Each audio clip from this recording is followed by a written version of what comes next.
All right.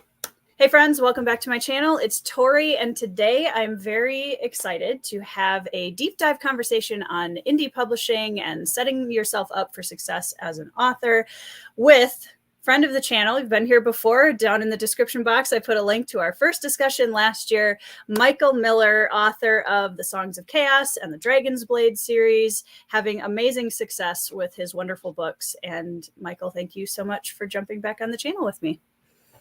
Always happy to come back, Tori. Thanks for inviting me back for a chat. Absolutely. So my first question for anybody who doesn't know about your work yet, would you give us just a super brief overview of what you write and what books people can check out from you? Yeah, so I write epic fantasy. It's the best way to describe it. My current series is called Songs of Chaos. It's a Dragon Rider epic fantasy, kind of written to be timeless, ageless, bits of all the other Dragon Rider classics thrown in there. And this one is about a pot boy or pot washer who rescues a blind dragon from death, and then they rise to become Dragon Riders, save the kingdom, and so forth. But no one thanks them. They're kind of outcast heroes, and really like a sense of them against the world, with that really strong friendship bond of like Ash and Pikachu, another Ash and Pikachu, yep, Toothless and Hiccup and whatnot. Yeah, and for anybody who hasn't read it yet, I have read Ascendant, which is book 1 in Songs of Chaos, and we talked about this quite a bit on our first chat, but your magic system between the dragons and riders, we had a great chat about that, and I thought it was a really unique twist on that I hadn't really seen before. So if you guys like Dragon Rider fantasy, definitely is one to check out. Yeah, Songs is a bit like that. It's kind of, you'll see a bit of everything you're expecting to see, but there's going to be a little twist just to make it fresh. But it's not going to completely subvert you. I'm not trying to like pull the rug from out of you. Right. I'm just trying to like bash you straight in the heart, right where it matters, and hopefully do it in a slightly new way, and you're like, oh, I've not seen it that way before, but I'm getting the familiar feel. I'm getting what I want out of it. Yeah. Right. Exactly. So let's start at the beginning. For anybody who's joining us, whether live or on the replay, we're going to go through some more pointed questions about indie publishing and specifically different aspects of the hats we wear as indie authors, marketing and writing, and all of the things we have to do to sell our own books. And the first question I have for you, Michael, is when you first started back in, well, earlier than 2015, because that's when you published your first book. Talk me through the process of getting to the point where you decided, okay, I'm going to indie publish. Was there a thought of going trad before that? Did you go straight to indie? How did that kind of shake out at the beginning?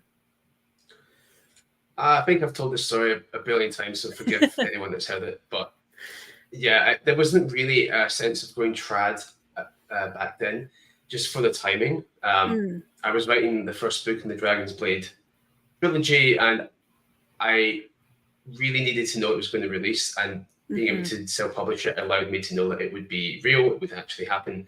And that gave me more goals to work towards than just sort of writing it. I feel like if I had written it or was writing it without that certain knowledge, it would actually become a reality. I think that would have made it harder.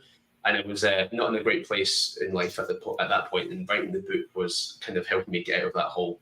And I think I needed that certainty to drive forward with it. So if I'd written that thing and then tried to query it and everything, yeah, I don't think it would have. It never even crossed my mind. I just went straight for it. A little bit gung-ho, a little bit cowboyish, because I probably didn't do as much research or as much thinking as one should. I just sort of dived in head first.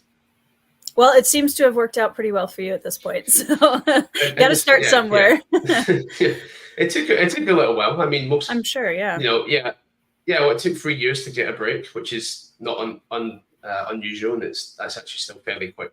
The people that come storming out the gates, whether they're in trad or indie, are the one in a million rare exceptions. You tend to have to work at it for a long time, building up a bit of a list, a bit of a backlist, maybe even finish a series first. Like, it's very, very rare that first book just comes screaming out the gate. So, it's worked out in the long term.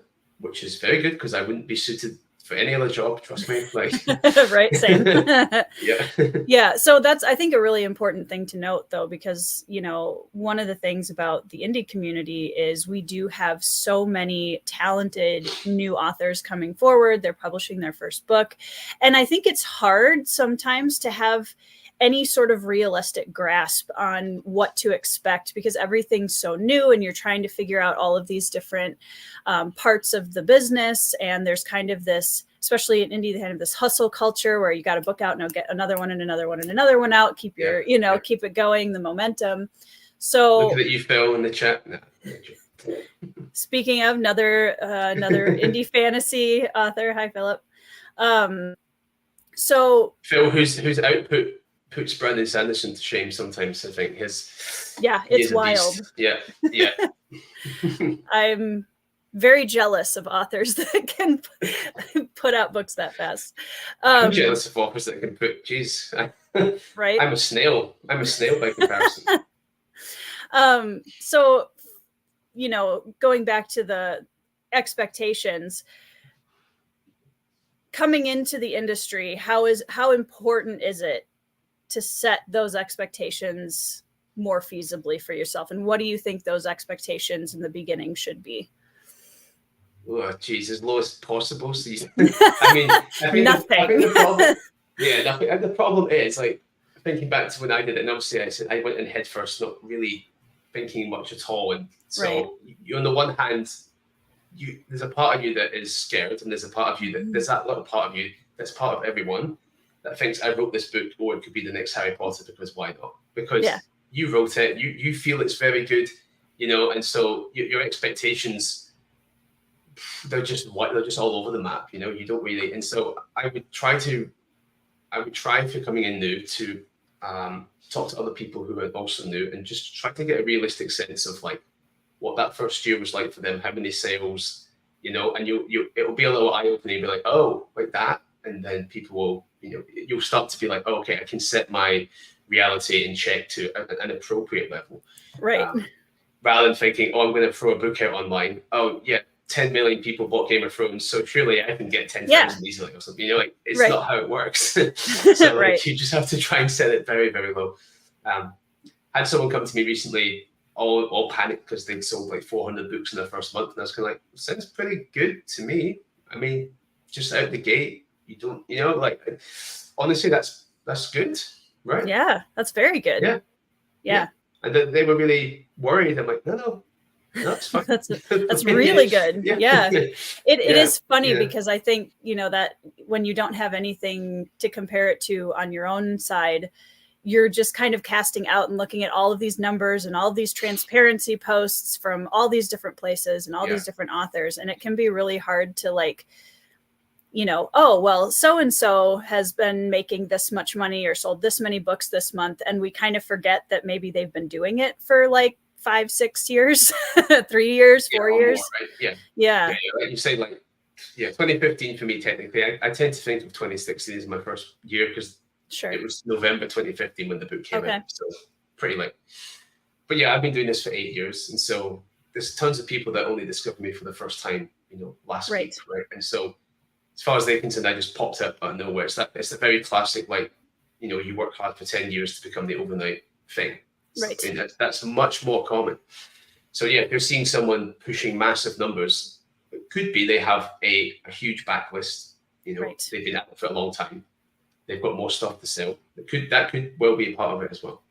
Like, it's good to try and find folks, roughly your peer group, people coming through with you, and you'll get a much better sense of like the reality of it starting it. Right. Well, and, you know, I've heard this from some other authors as well, and you just mentioned it a little bit ago.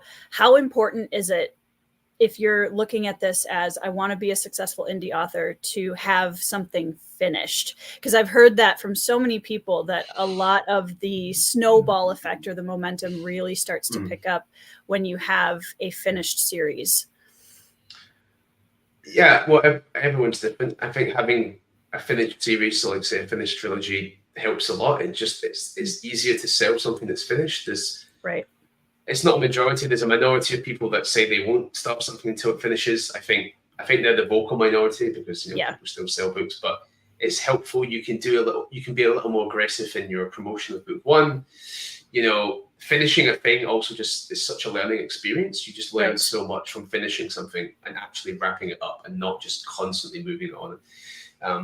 That it's such a big milestone that I think it levels you up, not just in the business sense, but in you as an author, you level up.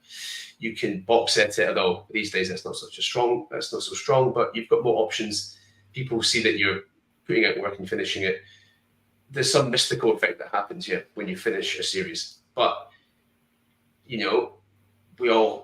people don't want to necessarily sit around and write 3 books before they publish. It's perfectly fine if you write a book, put it out, write the next one and put it out. Like, that's also perfectly fine. Like, if you want to sit on them and polish them up until they're perfect and then release them all, go for it. Or do them one at a time. There's neither way is going to guarantee you anything. Okay. It is probably true that on balance, if you can sit on them and make them perfect and then release them, that's probably going to give you a slightly better chance, just because you've been able to polish each book with the benefit of hindsight of finishing it and so forth, the way that Abercrombie does, the way that I think Philip Chase did with his trilogy, right? He sat on that for a long time. Yep. But sometimes that's not how people want to work, and that's not how reality, so that's up to you. But writing 3 books and then you put the first one out and it completely bombs, like, that would be devastating, because then you've got these other 2. So, there's 2 sides to that. There's no silver bullet, unfortunately. Everyone wants the secret sauce. There's no magic button to press. If there was, we don't press it until our fingers bleed. Yeah. And some of it just comes down to literally time and letting things develop and making connections and just kind of seeing what doors open, continue writing your books.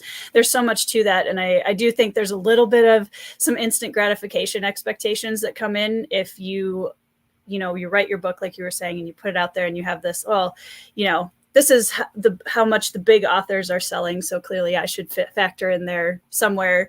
I'll sell 10,000 books. It'll be great. I can retire. We all have that kind of idea that it's going to be that, like you said, the Harry Potter of our moment. So when you published in 2015, what differences did you see in indie publishing back then versus now? Like, what are some of the ways that has changed? Oh, it's changed. It's changed a lot. I mean, there's more options there's more tools and things available to us in order to deliver books more easily to people that join mailing lists. I mean, that's a very basic one, but that used to be difficult for people. Sure. That's now really easy.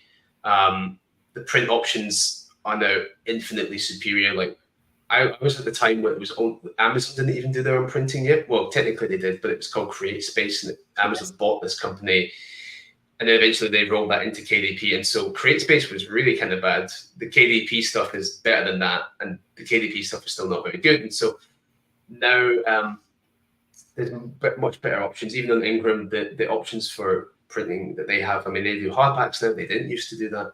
Yep. And now there's new potential exciting options popping up all the time. Obviously, people kickstart now and all sorts of stuff to make cool things that you couldn't possibly conceive of back 2015, 16. Audio too seems to be much more, I wouldn't say it's easier, more easily accessible, but it seems that more people are taking awareness that it's important and actually trying to do it themselves. They're not throwing their rights at the first publisher that gives them an offer anymore, quite so much. But and just the acceptance of reviewers and influencers to pay attention and try some indie books has definitely vastly changed. It's completely, totally. I mean, it was just no hope in hell of getting anywhere back in 2016. Yep. With that, that's a complete 180, and really a really stark difference, and it's really for the better. So in every way, it's better now. We have better tools. We have more acceptance, like everything's a bit smoother on that side. Yep. But there's more competition, and Amazon is harder in some ways, and it was a bit easier and it was a bit harder, and that's always going to be the way it is. I don't like it when people say, oh, this era was the gold rush, this era was the gold rush.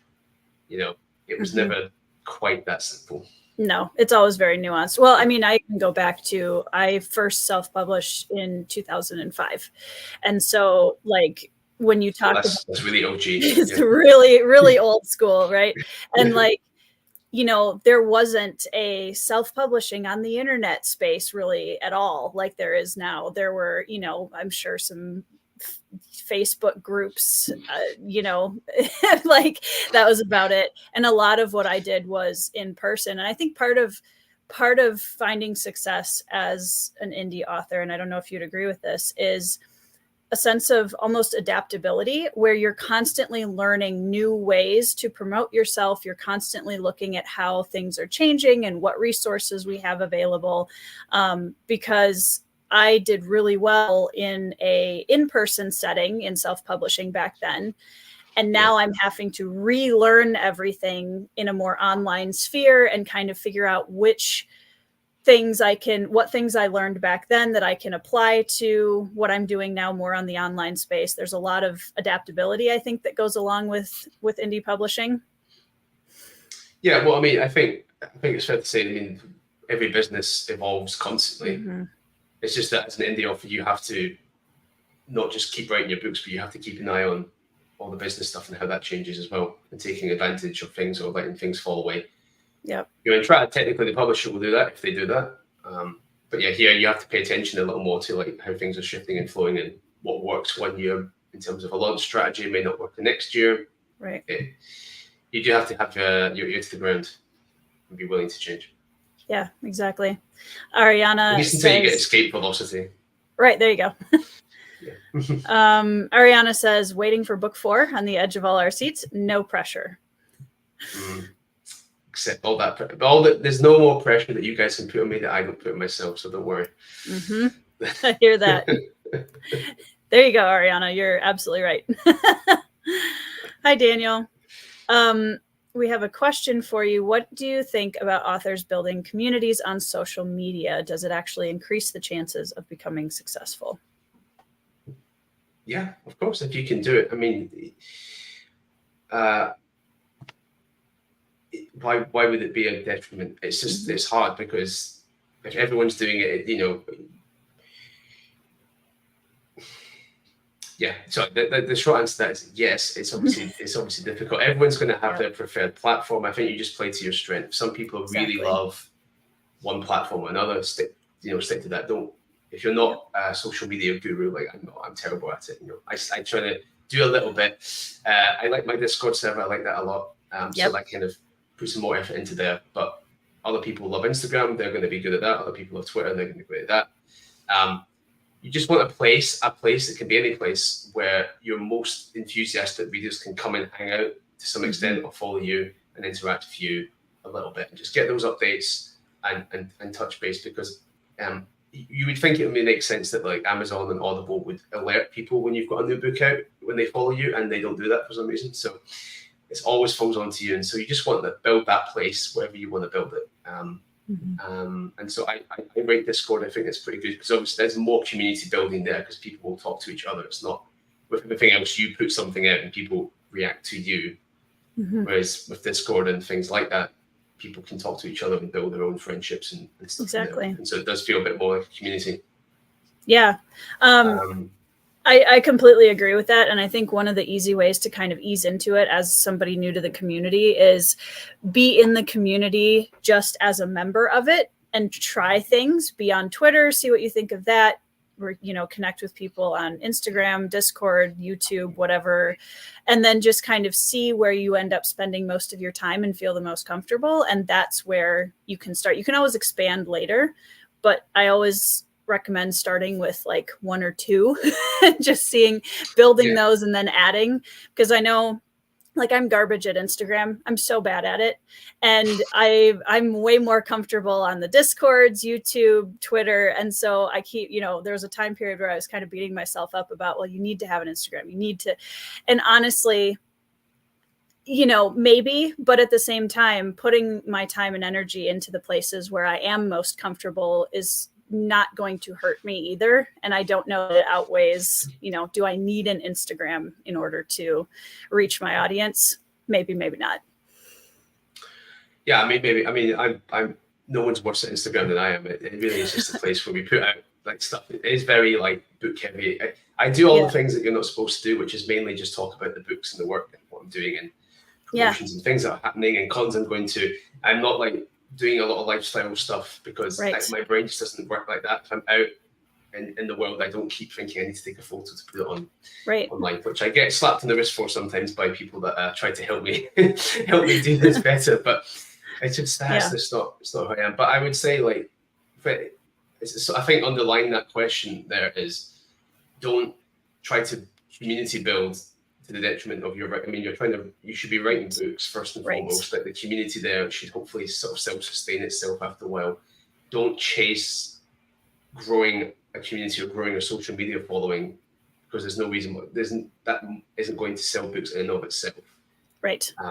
You know, like it isn't strictly true. I mean, there's always those cases where like a big booktuber or a big YouTuber does put a book out and it does pretty well.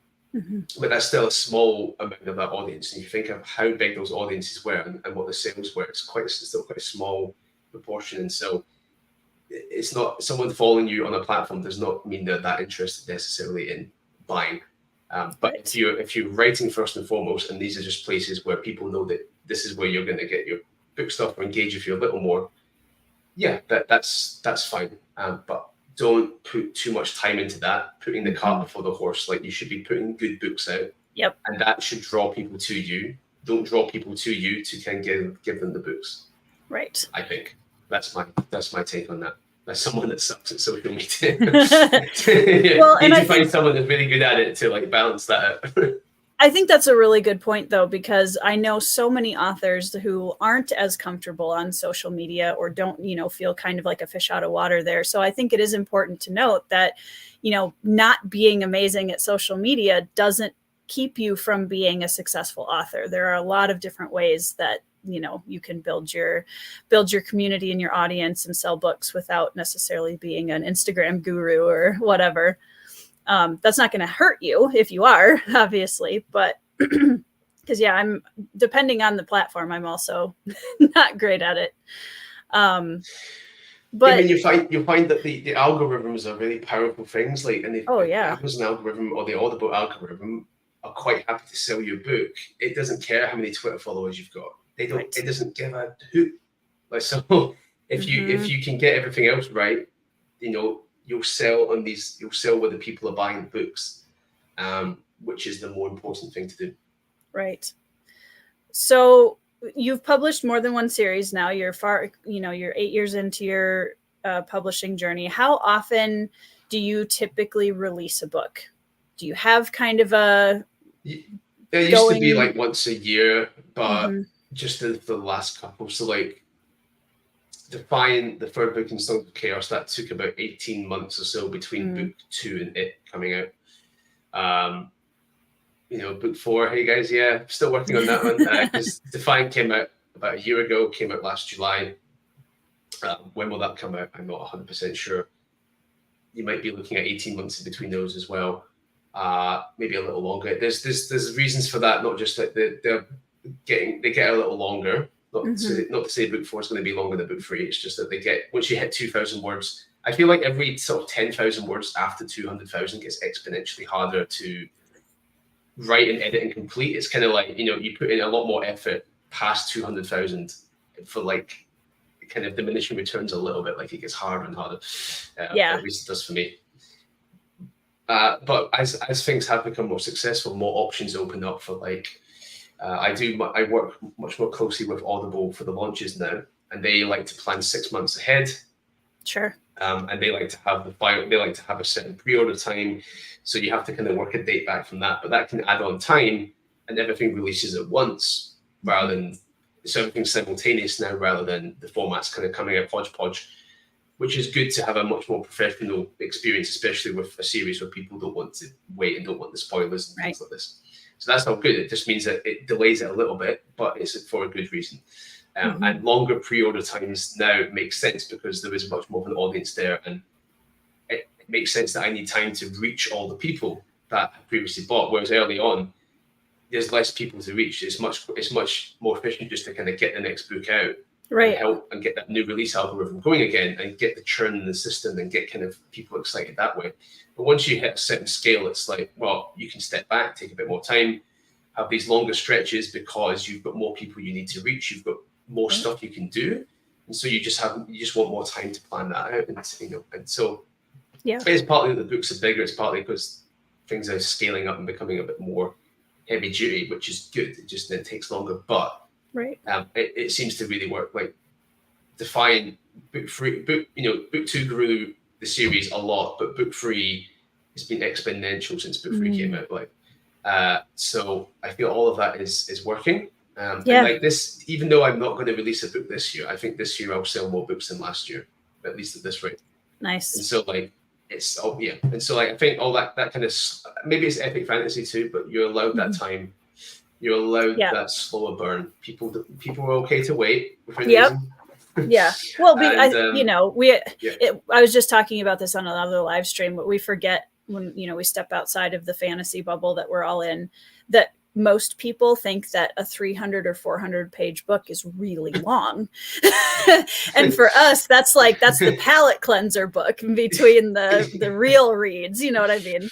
So it's, it is fun. And I think about this too, like as I'm working on book 2 in my series, I'm okay giving myself that time because I want to make sure that 10 years from now, when the series is completely done and it's been out for a while, I'm happy with the product that I put out. I gave it my best because that's what I want to give my audience every single time. So I think sometimes that hustle culture can catch up with us a little bit, but I think, really giving your book. Well, again, everyone's different. Like, absolutely. Phil, who's a dear friend, he releases way more books and each one is very good. Because he can. He's got a really great system and he just writes these big books and just nails them every time. Yeah. And he, and that's just amazing. And he just writes really well and diligently and he just gets the words down. And there's other indie authors that do put out many, many books a year and they're good books and people just write at different speeds. Just the way that I got back, the first draft for me is so torturous. I'm a much faster editor and rewriter. Same. I much prefer when I have a lump of clay there that I can kind of shape. Yep. And so getting the first draft done takes ages, and then I can blitz rewrites and blitz edits, and that's great. I love doing that. Yep. But I know because I'm a bit slow and I'm a bit pedantic, and I really, really work on each one, that if I'm only going to put a book out once a year, once almost every 2 years, that book better be bloody good. Right. Because you've only got that one chance, and I want these books to sell forever. Right. So I don't want to feel like you're chasing an algorithm. I do want to feel like I'll never be that person that's that the algorithm enjoys because of the speed in that sense. I'll never keep this thing spinning. Right. But hopefully the books will just sell forever because they just cut through that a little bit. That's my hope. And so where you lose on speed, you make up for over the long term, just the fact that they never go away, which is so far proven the case. One reason why I've been so lucky is that Dragon's Blade continues to sell quite well in the background as a backlist, and Songs is doing well too. So it's not just that one series is doing well, which is current, it's that the backlist is equally putting in good numbers every month, kind of passively. And I don't do almost no effort anymore for that. Which made, that's a bit lucky, but that's the philosophy, and hopefully that's the same for Songs. So hopefully once Songs is wrapped up and I move on, it just keeps going forever and ever. Right. Yeah, absolutely. There's been a couple comments in the chat about the Discord server. So for anybody who's watching that doesn't know about this, definitely check out Michael's website. Down in the description, there is a link to his Discord down there. And yeah, I second the Discord affinity. I love Discord. I think it's been a fantastic community space for authors. Kit wants to know, question, how about a series of trilogies in the same world instead of one long series so you get a completed series more quickly? Yeah, but maybe. I think that's what Phil did. I think that's what I know a lot of authors do. I don't love the idea of spending quite so long in the one world. Just the way that these worlds and stories are built, the stories really are, everything is about facilitating that story. And once that story is wrapped, the world is almost obsolete now. I can't use that world because so much of the world was just built to service the story. Right. You know, I'm thinking for my next series, I might build out a bit more to create a bigger sandbox and then see what I can do with that. Yeah. But it's like trilogies are fine. Trilogies are just, they're fine. I mean, songs could have been a trilogy if it hadn't taken off, but it didn't. So I had scope to expand it and go a bit bigger. And so I felt like I'm going to do that. And it's been, if you do have something that is doing well, it is tempting to want to just eke out a little longer, because it's good to know that what you're working on is working. Right. That's a nice feeling, you know, because when you start something fresh, it's like, ooh, you know, you never know. Yeah. So I think that strategy would work for a lot of people. I'm not sure it would work for me, because I think 9 books is still in the same world. I think that would be too much for me. Yeah, I definitely feel that. Ariada wants to know, what has been the highlight of your writing journey besides Paolini getting to meet you in person? It's exciting for him. Yeah, I like what you did there. That's awesome. The highlight of the writing journey. I mean, that's tough. I just think that first time you got a break, honestly, like the first time, I mentioned this one before, like the first break was the trilogy in box set, and when that took off, just the kind of weight off the shoulders in some way, like relief, the first sense of, wow, it is working, this is possible. I've kind of done it, you know. Like, right. It's full time. Like, just I don't think anything's ever going to top that, because you just get out of that deep worry of like that scrambling around trying to get there. Right. I don't think anything's going to top that, because you're so in shock. Actually, after 3 years, you feel quite beaten down. And so for it to kind of work, you're like, oh really? Like you second guess it, but yeah, it happens. So yeah. Nothing's going to top that first break. Yeah, I believe that. Let's see. I wanted to make sure I didn't miss any other questions. Leslie wanted to know, do you already know the ending when you start a multi-book story? Yeah, broadly. For Dragon's Blade, I really knew it because it's been in my head for a long time. For songs, not specifically, but I knew tonally, and I knew tonally how I wanted it to end. So I knew, like, much more wrapped up. This is the kind of tone it's going to be. I'm trying to spoil anything, but you know, the vibe, I know that, and as we've gone on, yes, I do have a decent sense of some of that. Although a lot of book 5 is still murky, but kind of the exacting climactic kind of moments, I know. Yeah, I work very similarly. I have so many friends that have, you know, they work best when they've mapped out all of the details and they have their spreadsheets and everything. And I typically work more on the discovery writer side of things, where I will utilize a plan sometimes, but I like to just kind of, I know my beats and I know roughly, usually the ending is pretty potent for me in my head. And it's just figuring out, okay, now how do I get there? How do I fill the rest of the space? Do you really discover it to the point where, like, you're starting a chapter and you don't know what's coming, really? Yep. Wow, I can't do that. Can't do that. I have a very short attention span when it comes to my own books in terms of, like, the writing process. So I jump between drafts quite quickly, where I won't even, like, my first draft, I'll do like a draft 1, and then I'll get maybe a third of the way through the book and I'll be like, you know, there's something I need to fix now, and I can't finish the draft. I need to do like a 1.2 and make that one go a little bit farther, and then you got to go back, right? Yeah, that sounds a lot like how I used to work, which is partly why it takes a while and stuff. But yeah, I started to. I mean, I always had a plan, a kind of skeleton plan, and I knew that. But what I've done now is I try to put as much flesh in the bone before I start. But I can only get so far with that, right? So I might get however far through it where it feels very detailed, but then I can't quite see further forward. It's like there's a fog of war. Yeah. I just have to start writing. I just have to start and get to that point, and then once I hit that point, try to stop again, and then put more meat on the bones, and kind of do it that way. But yeah, every so often there'll be some things I'm like, oh, I need to go back and change these. And if it's tiny things, I won't now, because I try to just move forward. But if it's quite critical, I know I just need to go back and push it through. But because for me, editing and rewriting is like the fun part. I don't mind doing that because I know I'm making it better, and then I catch up, and it feels much smoother to go sometimes. So similar, but I do need to plan that. And once I have a very clear sense of the motivations and the kind of logic, and I kind of almost write the chapter as a zeroth draft, like which just a stream of consciousness is like poof down, like unformatted dialogue and stuff like that. But you can get like almost the entire chapter's length, but it's just a sort of mess. Then I go back through, and the actual first draft is prettying it up a bit. That works well, and that's when I'm fast. Right. When I'm slow, it's because I'm stuck, basically, is the I think it really depends for me too, and I don't know if it was been like this for you, but I feel like so many times each series or each individual book takes a slightly different process, because you know, with the fantasy Western I'm working on right now, it's a lot easier for me to discovery write it because it's a little shorter, a little snappier, single POV, first person.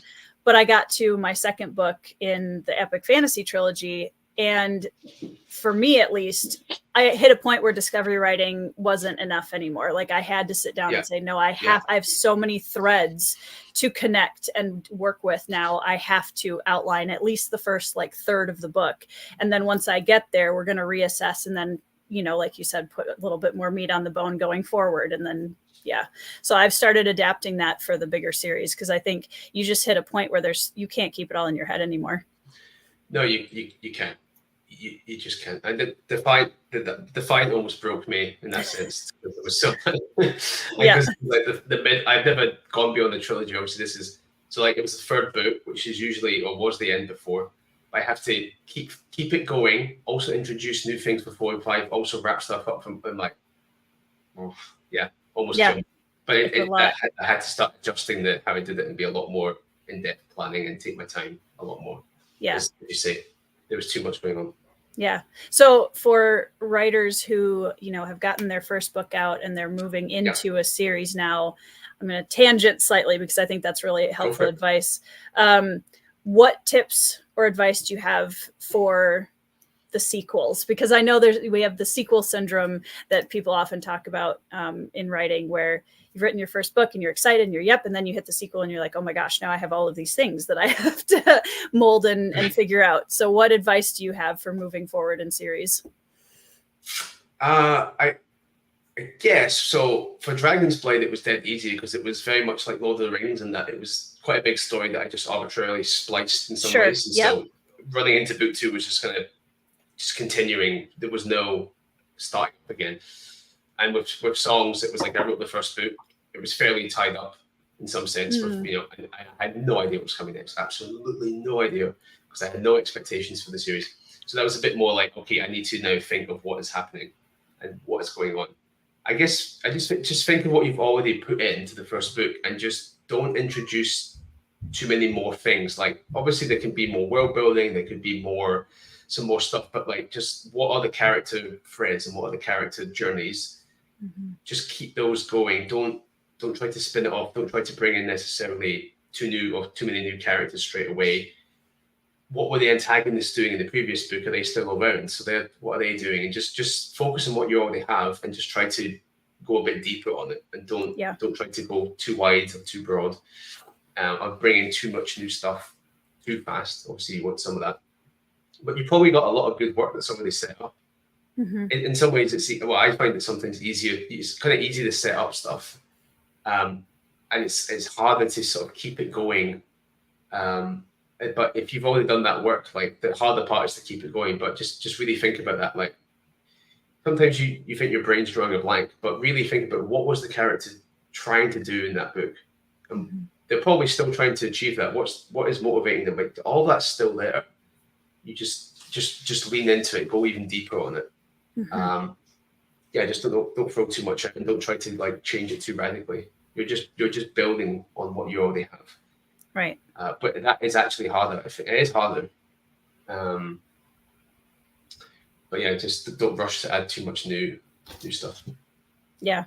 You kind of answered this question a little bit earlier, but I wanted to come back to when you're working on a new series, how closely do you pay attention to trends that are going on in the current market? Do you pay any attention? Do you not care? something in the middle?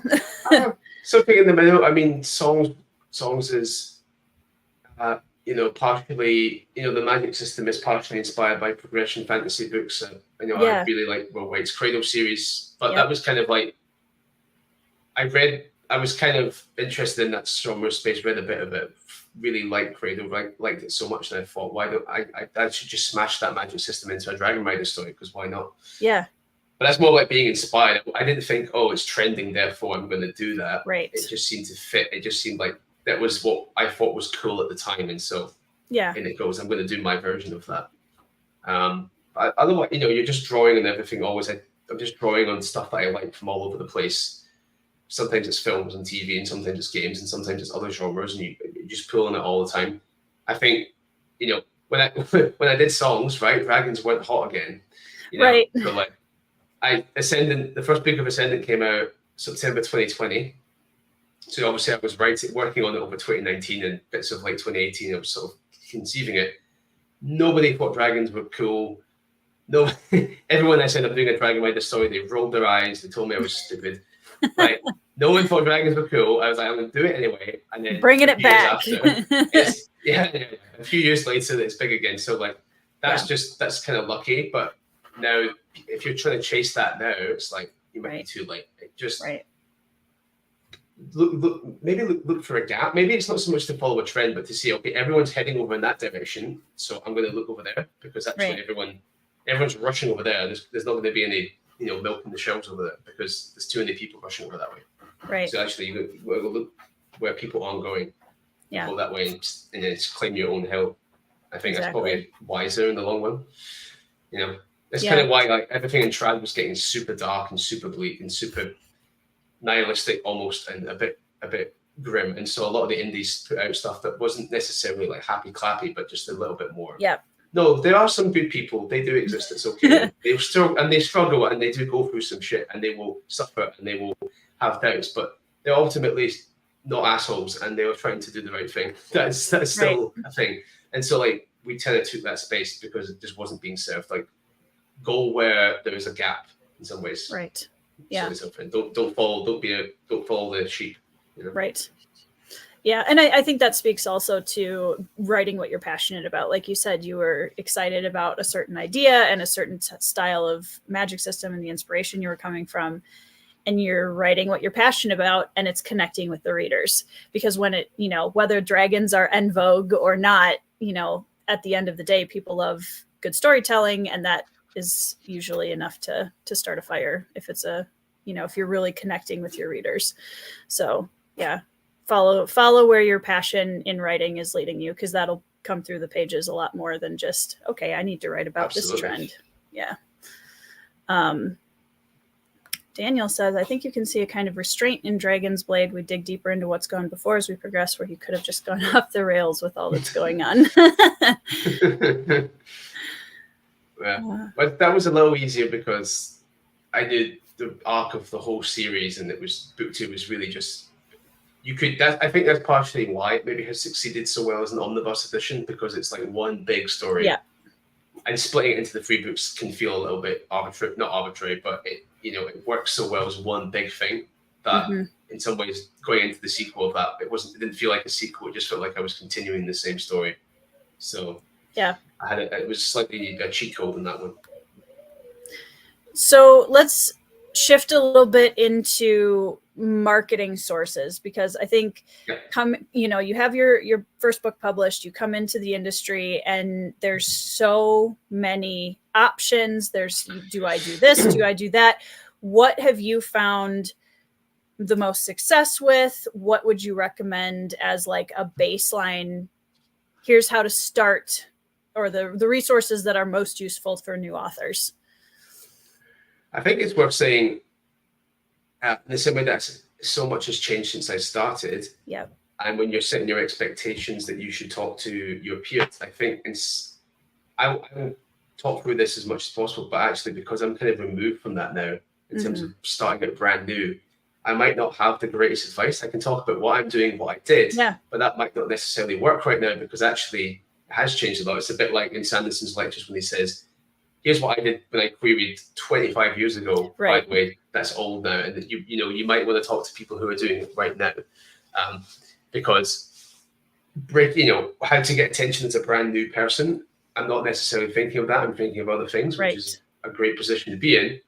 But it's hard to know. So, but I think there's some basic stuff. I mean, so marketing and advertising, we kind of use that interchangeably. Okay? Right. So if you're thinking about your marketing, make sure you've got your foundation. Obviously, great cover, great title. I'm not even going to mention blurb. Your title and cover have to evoke the feeling of the book immediately within like 3 seconds. And if it doesn't, that's a problem. Got to go back and think about that.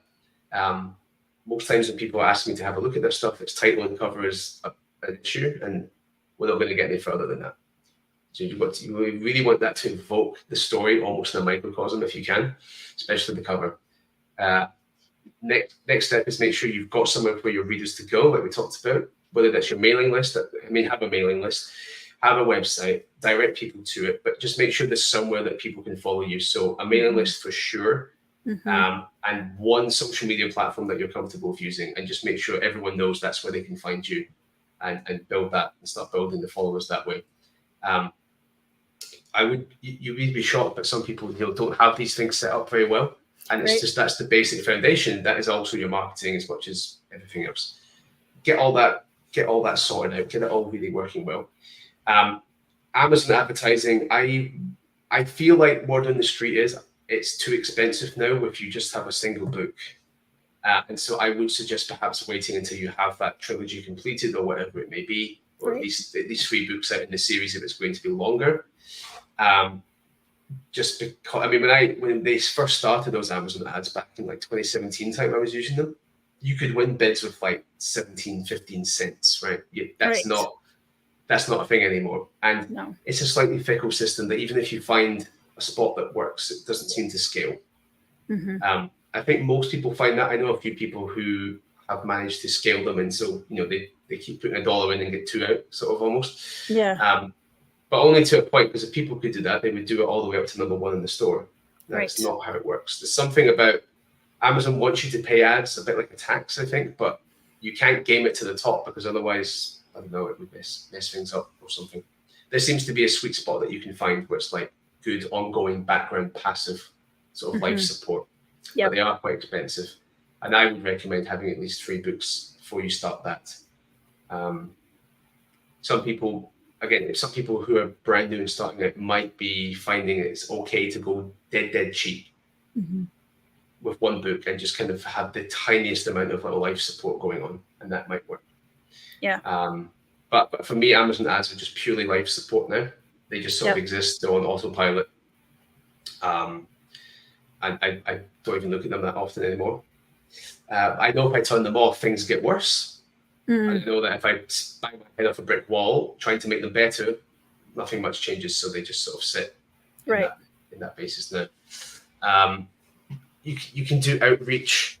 So like this is the thing. So I think one thing that worked very well for me starting out, and it does with a lot of people, is trying to do a lot of group and joint promos with other offers, again, of a similar level, so like pool your resources together, pool your audiences, do big 99 cents or free promos, share the words that way. That seemed to work quite well.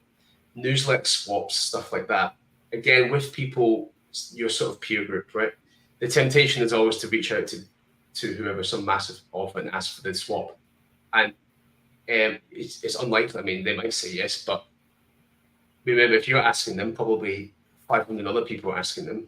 And for the most part, folk have to say no, because you couldn't possibly accommodate all their requests the same way that people can't accommodate people asking them to read their book for them and stuff like that. And find your peer group, come through together, and have that camaraderie in the trenches, promote each other, host things together. That seemed to work pretty well for me. And I do attribute a lot of the initial success to that box set to, I think on that launch month, I had someone that was doing a swap with me every single day of the month. So 30 days in September, there was someone sending a newsletter out, and it started very slow, but towards the end of the month, just the climb on the charts, I think just the algorithm got, tickled or something. Right. And off it went. That was I think that was a huge part of that. But then you have to reciprocate, and now you've got 30 things to do back, and that took me about 2.5 years to do. It's like there's so many people. Yeah. But yeah, I think you find your friends at that same stage, come through together, lift each other up, work together to punch above your weight, to get more attention, to get noise. I think even when I started Reddit was a little more lenient on people being able to go in there and chat about stuff, and it's a bit more clamped down there. But it's still worth, like, again, if you like that stuff, it's worth going on there and engaging genuinely in conversations. Don't just go in there and post nonsense, but if you see something that you can actually say, you have something to say it, engage. They will still allow you one promotion post a year if you are an active member of the community. So it's worth building that rep up ahead of time if you're a member there, if you want to be a member there. Again, not as strong as they used to be, because ironically, the bigger Reddit got, the less helpful it became, because it got so big that it's too broad the church, and then people just arguing. So actually, there's less people there. Like it was when it was like that smaller, voracious community. I think it was obviously more powerful for folks. But nevertheless, it's something you can do, because you have to try everything, and that's sort of free. So you could do that. That might be helpful to you. Yeah. I'm sure other things will come to me. As we talk through this. I mean, what I'm doing now, because as I say, things change as you scale up, as things improve. I'm very fortunate that my audiobooks are successful, my bread and butter, really. And this year I have started doing quite expensive YouTube sponsorships to like gaming channels. Sure. I think I'm the first person to do this for a book that I am aware of. I haven't seen anyone else do it, and it seems to work really well. Like specifically pushing the audio on YouTube to people who are gaming seems to work. It's obviously certain games and certain things, but it seems to work quite well. And so, but obviously that's very expensive. You're not going to do that starting out. Right. But these are the things. There's always going to be something new you can try and change and level up. But starting out, I think just pull your resources together to punch above your weight. It's probably the best place to start. Don't worry about Amazon ads too much, and don't blow money on like things like Facebook ads, stuff like that, unless you're really confident at it or really capable at it. You have some experience with it. My personal take with Facebook ads for our genre and epic fantasy or kind of non-romance fantasy generally is that it doesn't really work on Facebook. I think if you were someone writing romance or a thriller or crime or some other genre, you might have a much better chance. But it seems like for us, the targeting is very poor. I've just never seen any evidence that it helps our genre at all.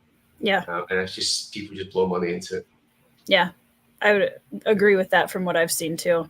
Kind of with the community aspect, what are some of the ways that you would say work for getting involved with people who can be like your alpha, beta readers, reaching out to reviewers?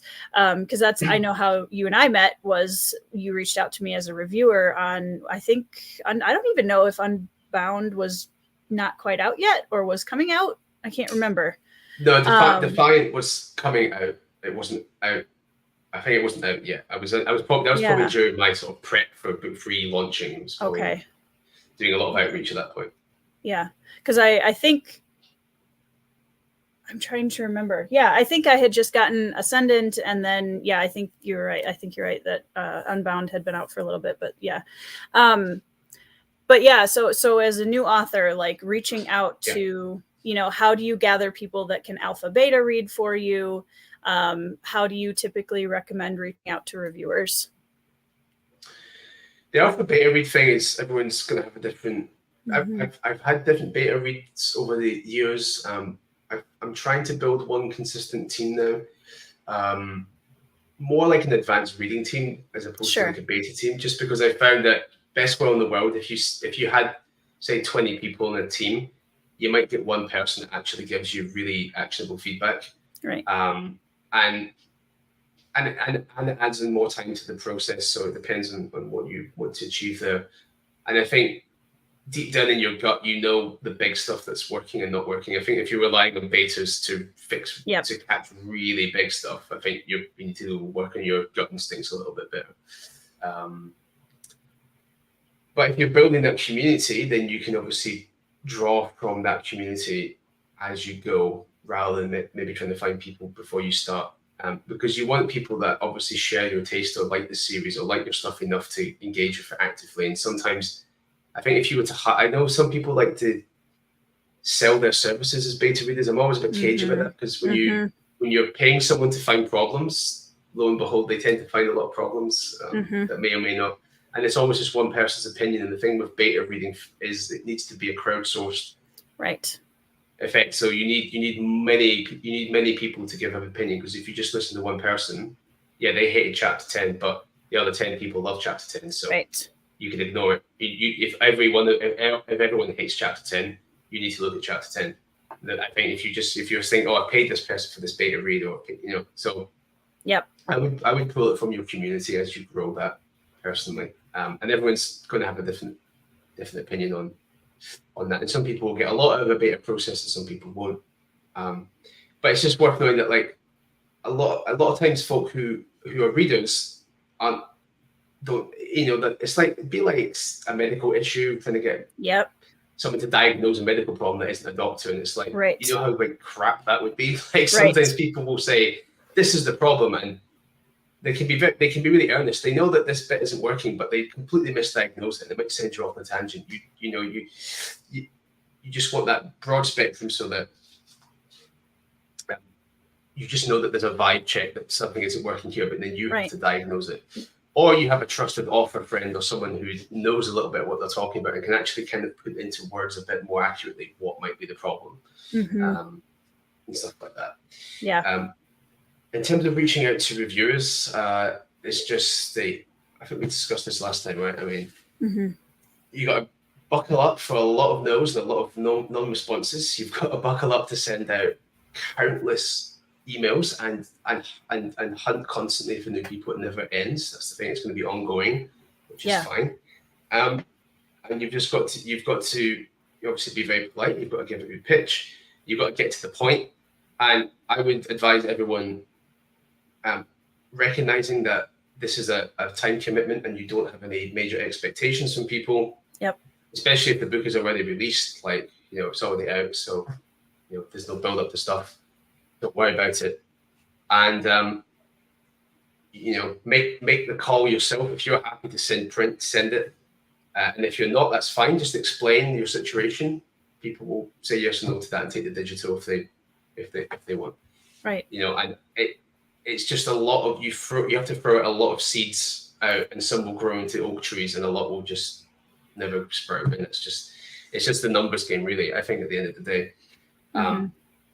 BookTube does seem to work a little bit on hype. Everyone, which is fine. That's natural. But like, everyone's in a network, and so like a big book comes out and everyone wants to read it and I'll talk about it. Partly because the really big books will tend to get more views, and obviously people do want to make videos that have views. That's not a batch. It's just you're making a channel. You want to get some views. Yeah. So you're more likely to review the latest Brandon Sanderson than you are some nothing indie author, right? That's the reality everyone works with. Yeah. We could rail against it. And of course, every so often something gets super hyped, and so everyone wants to be on that bandwagon. Everyone wants to talk about that one. And that's probably not going to be you. So you just have to sit back, bite your lip, and like weather the storm, and be patient. And every now and again, an oak tree will grow. Like, and sometimes the people that I thought would like the book, haven't, and people have people that I didn't really think too much of suddenly love it, and they make lots of stuff about it. And so, you have to try and be, one, patient, and two, don't be too. We've all got an ego. You've got to leave it a little bit at the door. Yeah. And everyone's going to. It's going to suffer. You're going to feel it. It's going to hurt a lot, but you're going to just. It's going to be an offer. You're going to take a lot of punches, so you're just going to have to roll with that.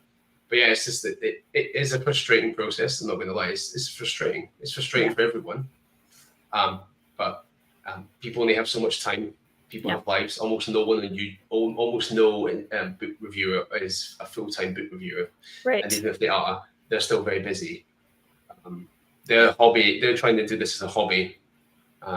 So yeah, you just have to accept that reality and be patient and be polite and hope for the best. Really, put out a lot of books out into the world, and some people will like it. Yeah. Well, and I think too, as a reviewer, when people reach out to me with a book that they'd like me to review, one of the biggest things that I can give as advice for authors that are looking to, okay, how do I start doing that, is making sure that the seeds you're casting are in the direction of somebody who reads in the genre that you're writing, or because one of the things I've noticed is I get requests every once in a while by people who say in the email or the text or whatever that they've, watched my channel, and they just know that me and my audience are going to love this swoon-worthy romance book that they've written. And I'm like, tell me you haven't watched my channel without, Right. So be very, it is something that takes a budget to be able to send out, especially if you're sending out physical copies. That is, part of the marketing budget, essentially, of doing indie publishing. But make sure that when you're sending those out, you can't guarantee that somebody's going to like your book, but you can give yourself a better chance by making sure that the person, has read things roughly in your genre and area. Yes, it's a solid point. I sometimes think that goes without saying, but it's definitely worth iterating. You'd think. Yeah. You think, right? You'd think. Don't send your books to the wrong people. But right. Exactly. Yeah. And that's, I think sometimes at the very beginning, you're just kind of flailing everywhere. Like, oh, here's a person that's a reviewer. Maybe they don't read Grimdark, and you write Grimdark and you're like, hey, read my Grimdark book. And then they hate it. Okay. Equally, hopefully if someone asks you to read a book that you definitely don't like, don't say yes and hate read it, Right, exactly. Hopefully people meet on both ways, because always some. Yeah, exactly. So I think, and I'm going to hopefully soon I want to do a video that's just like a basic orientation for new indie authors about like how to reach out to reviewers and the do's and don'ts, and just kind of how to navigate that a little bit, because it is a lot, and it is super scary to reach out to somebody, especially when you're new, that you don't know, and kind of do the cross your fingers thing. So hopefully I can share some easy do's and don'ts that'll make that process a little bit easier. I mean, I imagine a part of that, maybe you can jump in on this one, but like you want to sound like you're goddamn professional. Like don't make your email sound like you're just like, oh, hey, I have this book. Do you want to, you've got to like take yourself seriously. Take yourself seriously, but pitch it professionally. Like, I give an actual, honest to God, professional pitch. You've got like a one-line thing, expand it to a paragraph. Give the genre, show the cover, just real basic, but like make it seem like that could have come from some like really like legit marketing person or something, that they read that and go, oh wow, this is put together, this is polished. You're going to get such a better response with, because it just looks professional. Link to your website, show them that you're a real person, all sorts of stuff, again, that hopefully go without saying, but as I'm sure that isn't always what you get through. Yeah. Well, and the other thing that I think the biggest one that I noticed was just to acknowledge that people's time is important. Acknowledge that you don't have any expectations on the timeline, and just know that you're giving this out. You hope they will review it, you hope they will review it at some point, but there's no expectations. Right. Because if you sort of say, well, you're going to review this on this date, this not going to happen. Bad attitude. And most reviewers won't. I mean, I know I'm at that point now where I can't accept anything where there's a deadline, because I'm writing my own books, I have my channel, and I just have a life too. And like you said, having the information, because everyone's time is precious, right? So the first email or text or whatever, I'm so old fashioned, DM or whatever that you send to somebody, give them Messenger. Yeah, exactly. Give them all of the information that they're going to need, because if they have to reach back out to you or do digging to find out things about your book, that's going to be less inviting. I know the number of requests I've gotten where, like you said, there was no cover. please include the page and word count. That's a big one that I don't see a lot when I get reached out to, because it helps me make a decision to say, okay, are you asking me to read a 800-page book or a 400-page book? Because that's a very big difference. So yeah, just include as much information as you can in the original email. It's the sort of thing that once you get good at it, it's helpful when you eventually approach bookstores as well. They're called tip sheets in the business. And a tip sheet is essentially the same pitch you would give to a reviewer. It's just maybe a little more tarted up with extra sales data and things like this, and maybe a little longer, maybe some more quotes and ISBN numbers, because stores like those. But you get good at doing that, it will help you a lot when you want to approach stores eventually as well, because it's the same thing. They need to know what the genre is, is this good? So I can go to Goodreads or Amazon and see that there's plenty of reviews, the price, all this sort of stuff. Like, you just need to make it, as you say, dead easy for them, because you just have to imagine you're a person receiving an email. If it's a little bit vague and gobbledygook, you can't make a decision. You're not going to put any effort into this, because why would you? It gets dismissed. You have to make it concise, give all the info, and yet still make it compelling. Like, it's a hard skill, but it's one that it's worth mastering. Absolutely. Yeah, absolutely. So other than the things that you shouldn't do with reviewers, are there any other things that you would suggest? And I know, again, everybody's different, but are there any things that you would suggest new authors avoid when they're first getting going? Avoid. I said don't get stuck into the ad courses stuff. Like, I don't think the direct ads really work, if they ever worked, at least in our genre. So I would, at this stage, I wouldn't get too sucked into those Facebook ad courses or even the Amazon ad courses or anything like that. I wouldn't do that. I think that's a busted flush, at least in epic fantasy and high fantasy. And you may end up screwing up your also bots more than helping you if you go down the wrong road. Save that money. Get your budget focused first and foremost on your cover. Make that as bang out as possible, right? And don't worry about ad money straight away. And I think I've said this before, don't get so wrapped up on social media that you forget to write your book and forget to become good at writing these review requests and these tip sheets and these things that kind of like push things behind the scenes. Don't panic. Your first month is, the thing is, you can work on this all the time and forever.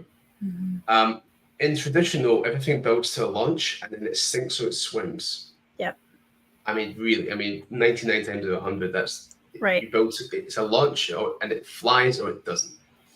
And the publishers don't have the granular time or manpower to kind of look at their backlists and say, like, which promote this, which promote that. No, it's all tied to launches, and everything in the traditional world and the convention circuit is still tied to things being launched. Like, they're really obsessed. Like, you want to come to this con? Have you got a book launch coming out? No. Then why do you want to come to because I just do, because it doesn't matter to me. It doesn't matter to us, because the books are always there. It doesn't matter whether someone buys it on day one or day 101. Right. So don't panic kind of out the gate. Take your time and build that community around you. I swear there was one thing that people did that, like, I really wanted to go. It'll come to me. I'll bring it up again. But I don't worry about in the office, don't worry about your physical stuff too much. Don't worry that you're not in the stores. Don't worry. That's just the way it is. Okay. You focus on your digital, and don't get so excited if someone comes and offers you an audiobook contract that you give away your rights for like $1,000. Okay.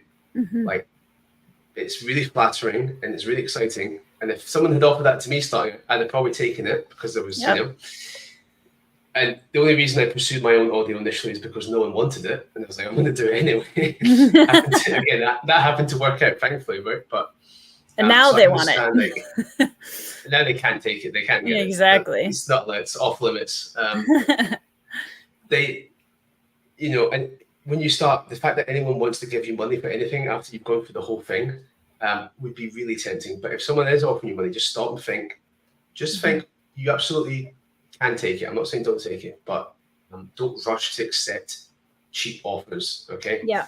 Try to keep your rights. Try to think about the long term. Remember, like, you could be selling these books for the rest of your life. So, you know, a little money up front, but what could you be getting out of that, like 20, 25, even 50 years later? It's just worth thinking about it a little longer. Don't rush to make decisions like that. Absolutely. This is things people shouldn't do, right? Yes. Yeah. You shouldn't get so distracted with all of this either that you're not writing the next book. I think when you're starting out, the most important thing is to put the next book out. There's a saying that nothing sells book one like book two, and nothing sells book one again like book three, and so on. Like, you write those next books, if it's a series, to kind of keep selling the first book in some ways. And that's what you should be. I think when you're starting out, that's what you should be focused on first and foremost. Right. And don't compare yourself to someone who looks like they're massive out of nowhere just because you discovered them. Everyone's got a long history behind them usually. Try not to compare yourself and just think, which is difficult, but just think of your own numbers and look at it over the long term, because day to day you might not notice anything, but you might look at 6 months from beginning to where you come, and you realize that you actually have sold quite a lot. You've written a lot. You've built a lot. Just focus on your stuff and try to compete against yourself. Yeah, absolutely agree. When we talk about wearing a lot of hats as indie authors, and I have found sometimes that the switch between, you have a new book coming out and there's the launch and there's all the stuff that goes into that, and then kind of switching gears back to, that first draft again, after you're at the end of the process and the launch with a book, and then you switch to the next book and it's got this first draft blank page staring at you again. How do you switch back and forth between the marketing and, promoting your books, all the back end kind of stuff, and also writing? Do you find that those are hard to switch between, or have you found that pretty seamless? I think I've gotten used to it. I think some days it's all back end stuff, and some days it's all writing. It does depend on what's going on. And it's not all boring business stuff. What you could be working on a cool special edition or something. You could be working on. I just got music made for the audiobook, so I got a orchestral introduction composed. Very cool. By James Hannigan. So they should be uploaded and should be processing. Hopefully they'll go live soon. Very cool. And I was working on that was fun. Okay, so sometimes it's fun, but I just find that you go through the work I need to do. And then if I get back onto the book, that's great. And if not, but you just know what's important and what's not. And if it's okay to chop and change, it's a bit seamless for me now because maybe just because I've done it for so long, and I've always worked that way. I tend not to have big, huge blocks of time. I think in some ways because I do this one book a year, one book every 18 months sort of thing. I do feel the need to always be trying to promote them in some form because there is that long time lag. Which means I spend less time writing and more time marketing. And so it's one of those stupid. If I just didn't do anything and just wrote more, maybe that would achieve the same effect. It's hard to know sometimes, but I've kind of got into that rhythm. I like to keep doing stuff in between the launches. It feels very natural to me. Probably 50-50 at this point, and depending on the time. Early this year, there wasn't as much going on. I was doing much more writing. At this point, it's just a whole bunch of projects have kind of collided in. And so I'm doing a little more on the back end, which is all fine because that's fun stuff. I find it kind of smooth. It doesn't really bother me. It doesn't really bother me. I mean, if the writing will go well if I feel like I've got a good grasp of the material, and if I don't, it won't go well whether I have tons of other stuff to do or not. Right. That really comes down to have I got a good grasp of what I need to write today on the scene. is the motivations clear? Is the plot clear? Is there some issue subconsciously that's causing me grief? If there's stuff like that going on, it won't matter how many distractions there are. Whereas if I have a really, really clear idea, which is the hardest thing to sort of nail that down, but if I have that, then even if I only had an hour, I could write a little bit and progress it quite rapidly. But if it's already crystal clear, but it's like getting that clarity, that thinking time. That's the hardest part, no matter what. So, yeah, the switching of the hats is fine for me. Nice. Maybe that's just luck. I know some people don't like it. How do you find it? Do you find it awkward to transition? Kind of. I think because I tend to hyperfixate on whatever I'm doing and really trying to focus on at the moment, sometimes it is a little jarring to like get myself back out of the marketing brain and into, okay, now I'm, just me in a Word document. And it's kind of learning how to compartmentalize and say, this time I'm in here, I'm writing right now versus, putting everything else to the side and putting your phone away, right. Giving yourself some actual unplugged space to let that clutter kind of go. Because I'm very much like you, where I really enjoy all of the projects, and I enjoy being on social media and connecting with my community. So none of that is hard. It's just, there's a lot going on. And I'm sure for you too, there's just so many pieces and projects and people that you're communicating with. And then also, writing the book. So I think learning how to compartmentalize and really giving yourself permission to just sit down, put everything else away for a little bit and go back to your storytelling. Because that's why you started doing this in the first place, was the love of telling stories. So, yeah. But I liked if you want people to read your book, it's not even about selling the books to make money. It's just if you want people to actually read the books and like this, love and the story as much as you hopefully love it, you've got to put a little effort into. Yep. I think there must be nothing more heartbreaking than putting something out and it doesn't very go far or it goes nowhere, and that must be a really heartbreaking thing. Yet it's worth.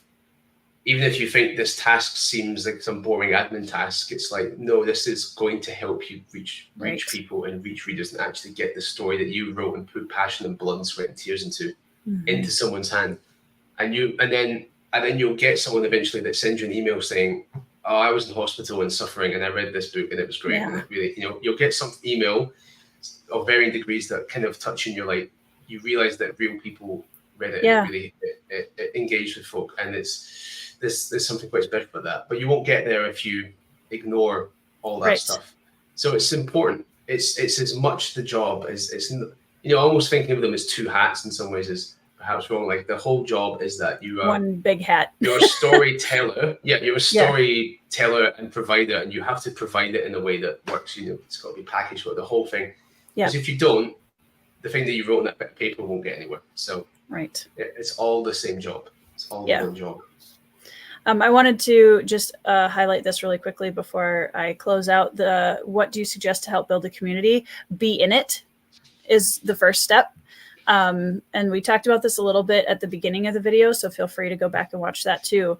But yeah, being in it, talking to people, showing interest in other people's work, and start building like actual relationships, not coming into it as a, how do I sell my books to these people kind of mindset, but how do I build relationships? How do I find, the audience that, like you said, is going to fall in love with these books and really get something out of them. Starts with just being a part of a community of people that love fantasy books or whatever genre you're writing in. Ariana wants to know, can we have a cool special edition, please? Yeah, that sounds like a question for Broken Binding, if you ask me. There you go. Tag on Twitter. So kind of to wrap up, you have, like you said, more books coming out in the Songs of Chaos, and you said you've got kind of an idea for what you're thinking about doing after that. So where do you see yourself as an author building to next? What does future success look like for you? Just, I guess, keep building up. I'm hoping in the nail the end of songs. That has to be good. It's been a long time working on it, so I have to get that right. I have to make sure that sticks the landing. Keep building up. I mean, in the kind of long term, I'm hoping to get far away from print on demand. I'm hoping to have the position where you can just do your own print runs, right? Have it all set up as per usual, and go that method. I mean, we're almost there. I could probably do it for songs 4 and 5, but I'm hesitant. But I think certainly for next series, I think out the gate, no POD, just go print runs from the start, or you keep some POD on for sending it to reviewers or something because it's easier to ship individual things, but like kind of escape out of that ecosystem as well. Get onto the same footing as a publisher would without the insane pricing, because you can't, unless you're one of the big 5, you can't get a paperback printed off at like 20 pence or whatever it is they do. It's absolutely nuts. But it'll be a lot better than where we are. And you talk about building relationships. You build relationships with printers as much as anything else as well. And so you build that up over time.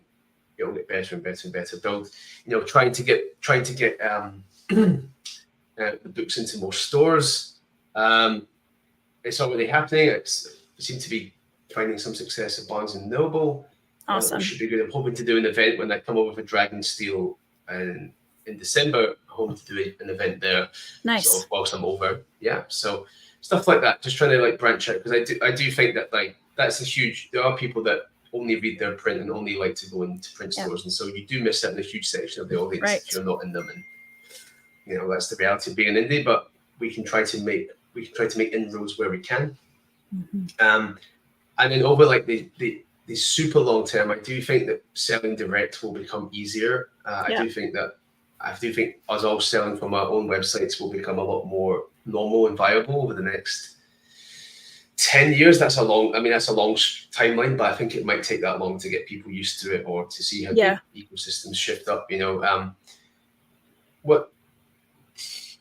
Because I mean, escaping Audible right now is not possible, and I don't really want to. I mean, it's working very well for me, but it's just that long timeline thing. I think people will move more towards that, and that will give everyone even more control, even more customer data and engagement and stuff like that. And I think that will probably be the ultimate future. As these stores' algorithms get so encumbered by millions upon millions upon millions upon millions of books. Yeah. I mean, I'm not actually that afraid of the AI in terms of how it will affect publishing, but on the off chance that the stores get bombarded with 5 billion AI bot books, we're going to have to sell direct, because at least on your own website, for sure. Right. So that might be the escape valve out of that, potentially, if it all crashes and burns elsewhere. So, which I think is all quite exciting, really. Yeah. I just think the scope is always expanding out for indies. The sky is essentially the limit, and there's always new things that you can do and expand. There's no stuck. We're not stuck in the right. We're not stuck in old systems. We're kind of getting to try new things all the time, and I think that's really exciting. I think eventually more selling direct, more work in print, more trying to bring print in line with how Trad would work it anyway. Yeah. Continue putting out good audio, but I would love for my next series for the audio to have like a very high caliber actor or someone narrate it. We'll see. I wanted Andy Serkis, but he's too busy making new Gollum movies, so that's not gonna. Yeah. Maybe on his off time. That dream's gone. Oh well. But something like that. These are my big pie in the sky ideas. Yeah. At the minute for like going forward. Yeah. Yeah. And hopefully write some shorter books too. Like I've just complained about how the big books kill me. But